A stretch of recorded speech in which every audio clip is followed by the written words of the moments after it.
Something very interesting happened on Tuesday last week. Oscar Sudi, who is a very close ally of the Deputy President William Samoei Ruto, drove himself to the private offices of the Nairobi Governor Makwiny Sonko, located at Upper Hill. He then stayed there and held a brief meeting with the governor. These two gentlemen then drove themselves straight to the official residence of the Deputy President William Samoei Ruto. And while there, they also held a meeting, a very lengthy meeting. In fact, that meeting lasted up to late past midnight. And up to now, nobody knows what these gentlemen discussed. The only thing we know is the fact that President Uhuru Kenyatta and Makwiny Sonko signed an agreement to transfer certain functions from the county government to the national government. But after the meeting with Ruto, Makwiny Sonko threatened to pull out of that agreement. And most political pundits and commentators have argued that the move by Sonko, that brave move by Mike Sonko, was actually informed by the meeting he held with the DP. So far, nobody knows what these guys discussed. And on Thursday, because the meeting happened on Tuesday, then on Thursday, Mike Sonko held another meeting with the two senior officials from State House and senior officials from the county government of Nairobi. That discussions, according to sources, revolved around 15 billion budget, which Mike Sonko had refused to sign. Remember, when the transfer was signed, critical functions of the county government, four of them, which are very critical, were transferred to the Nairobi Metropolitan Service. So a budget was prepared, and that budget assigned the Nairobi Metropolitan Services 15 billion Kenya shillings. And Mike Sonko, being Mike Sonko, refused to approve that budget. And that's why that meeting was held. And it's understandable why Mike Sonko refused to approve that budget. In that budget, the Nairobi Metropolitan Service was allocated 15 billion Kenya shillings. That's not small money. So that's a huge amount of money. So after refusing to sign it, then a meeting was convened. And again, in that meeting on Thursday, Mike Sonko refused to cooperate. He refused to sign. Personally, I understand where Mike Sonko is coming from.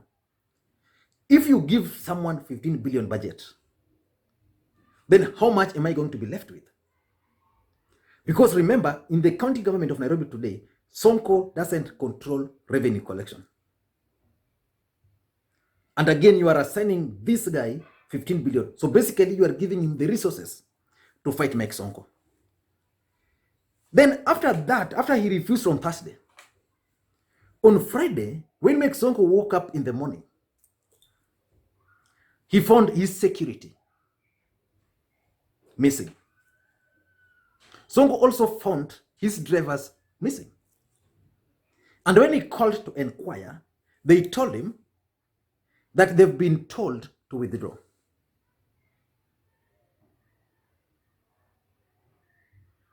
So what's really happening to Makwiny Sonko? Can he succeed in fighting the system? That's the question which people are asking. Remember, when Mike Sonko signed this deed of transfer, the man was already subdued. The MCS were going to impeach him. He was facing one of his biggest court case. And actually, Sonko had been arrested in one of the most inhumane ways as a governor. But because he was convinced to sign this agreement, which is signed, he has confessed himself that he signed that agreement even before reading. So his security was withdrawn on Friday. So what message was being sent to Makwiny Sonko? Was this security withdrawn because of the meeting he had with the DP? Or was it withdrawn because he has refused to assent to that particular, to sign that particular budget? What's the reason? Because after he refused to sign that budget, another thing happened. Remember, the national government had actually deployed several county staffs to the national government, 6,000 of them. And when he refused, some of these employees, around 800, including his security and drivers, were now seconded again to the national government. Let me read for you what Mike Sonko posted on his Facebook page, which I found to be very interesting before we go into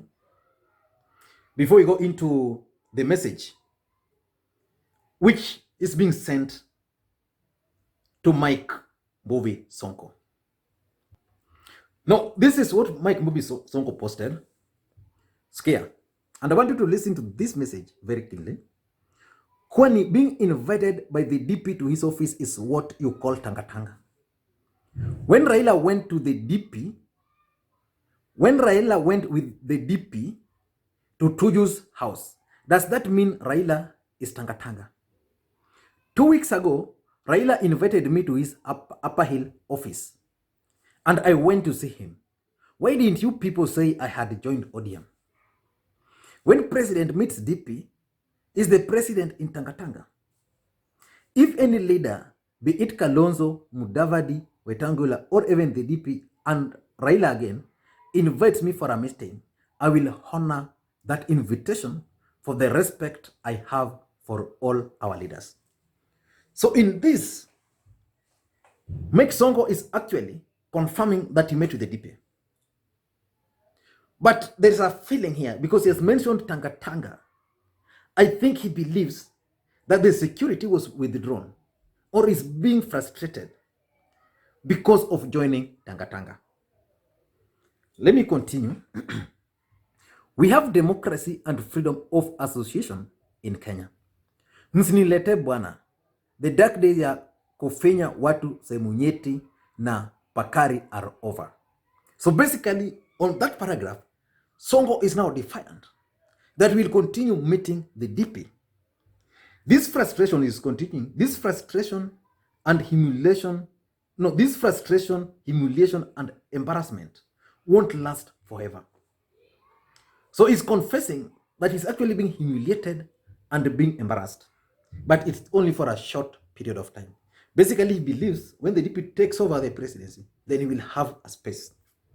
He's continuing, there is a living God in heaven who sees everything and whose time is the best. That's Makwiny Sonko. And he's also shared the Sonko guards with the drone article. The biggest question which everybody is asking, can Makwiny Sonko succeed in fighting the system? When it comes to Mike Sonko, I've actually given him some of the best advices, including, I think, last week. And in those advices I've been giving Mike Sonko, there's one which I've consistently reminded him that he has no option but to work very closely with the new Nairobi Metropolitan Services boss, Major General Mohamed Badi. But looking at his reaction, Mike Sonko is defiant. He's refusing to work with these guys. Whether he's going to succeed or not is something we can't tell as at now. Maybe in the near future, we'll review to see whether he has succeeded or not. Because I asked people on my wall, what advice can you give Makwiny Sonko? I asked people that question on my Facebook page. But I've read the comment there. Nobody is giving me a clear advice. The thing is, people are saying, oh, asome, next time akipewa document asome, oh, aende kwa Kidero, oh, but nobody's giving me a clear answer on the advice they can give Mike Mbovi Sonko. And I want to challenge you also. What advice can you give Mike Mbovi Sonko? I want to read those comments now. What advice can you give Mike Mbovi Sonko? Now, back to the main issue. What message is the system sending to Mike Mbovi Sonko and anybody who cares? The first message, which is coming out very strongly, is that Mike Mbovi Sonko is being told you are powerless. There's nothing which most of these political figures fears than their security being withdrawn. Withdraw any security of any politician, then they won't be free. Anytime they'll be eating, they'll be looking back. Every time. So they won't be free. So the message being sent to Sonko here is that, man, you are powerless. And very simple. What they have done is that they've withdrawn his security at his home in Machakos. They've withdrawn security at his private home in Diani. They've withdrawn security at his private offices and even homes in Nairobi. What that means basically is that Mike Sonko has to employ or to get private security.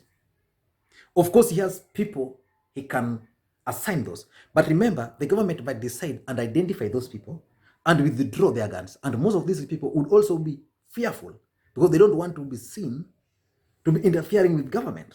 That's why when Mike Sonko was being arrested in Voi the other day, he was arrested, but there's nothing he could do. His guys had zile bunduki kubwa kubwa. There's nothing they could do. They became powerless. So the point is, Mike Sonko is being told you are powerless. The second message, which I'm also thinking is coming out here, is that Sonko is being told that there's no help you can get from the office of the deputy president or from the DP himself. Because if Sonko had gone to the DP to seek for help, because he's also confirming in that Facebook page post that he actually met Raila Odinga last week. And again, if you met with the DP, the message is coming out that that guy is the deputy president of the Republic of Kenya. But there is nothing he can do to you. He can't help you. Look here, Sonko security is being withdrawn. He's doing nothing. Sonko is likely to be forced to sign that 15 billion budget. If you refuse, I'm sure the MCS will be activated and they'll find a way of passing that budget without Sonko's input. Because remember, Beatrice Elache actually refused whatever Sonko wanted her to do. So the fact is, it's being told there's no help you can get from the DP. Number 3 is intimidation. And he alluded to it in the post. Sonko is being intimidated. We all know that Sonko ni mtu wa street. Sonko has dirty past, he has a good past, and he has confessed severally. So Sonko is being intimidated. I know very soon Sonko's vehicles or houses will be searched, and an assortment of weapons will be found in that vehicle or his homes, the way they did to Jimmy Wanjigi. When that will happen, then Sonko will know that indeed you can't fight the system. And lastly, I think all these are aimed at forcing Mike Sonko to toe a particular line. And we also know Mike Mbovi Sonko. I don't think Sonko will agree to toe the line by force. Sonko will fight. But the advice I keep on giving him, don't fight. We relax. Don't fight. Wenda tuko huyu jamaa, badi muagree. Umwambie tu wewe ni governor, your roles are defined. Yeye ni the director general, his roles are defined. So muagree vile mtafanya kazi. Then just work together. As a politician, he can strategically figure out how to outshine him politically, while the guy will be working from the background. So at the end of the day, if they work very closely, the guy will start trusting Sonko. So Sonko should not interfere with this work.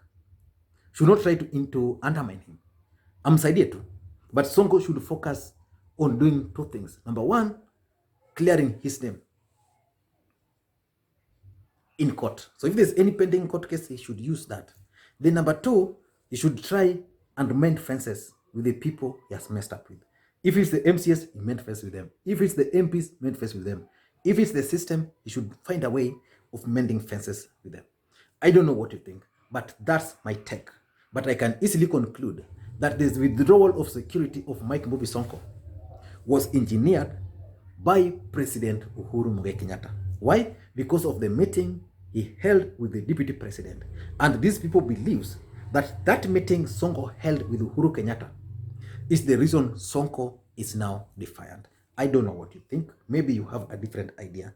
And if you're bumping on this video for the first time, I want you to take a second or two and hit the subscribe button. Again, if you have time, you can go and check out our website which we are developing, which is vuguvugu.com. Just check it out. It's still not yet rolled out, but just check it, vuguvugu.com.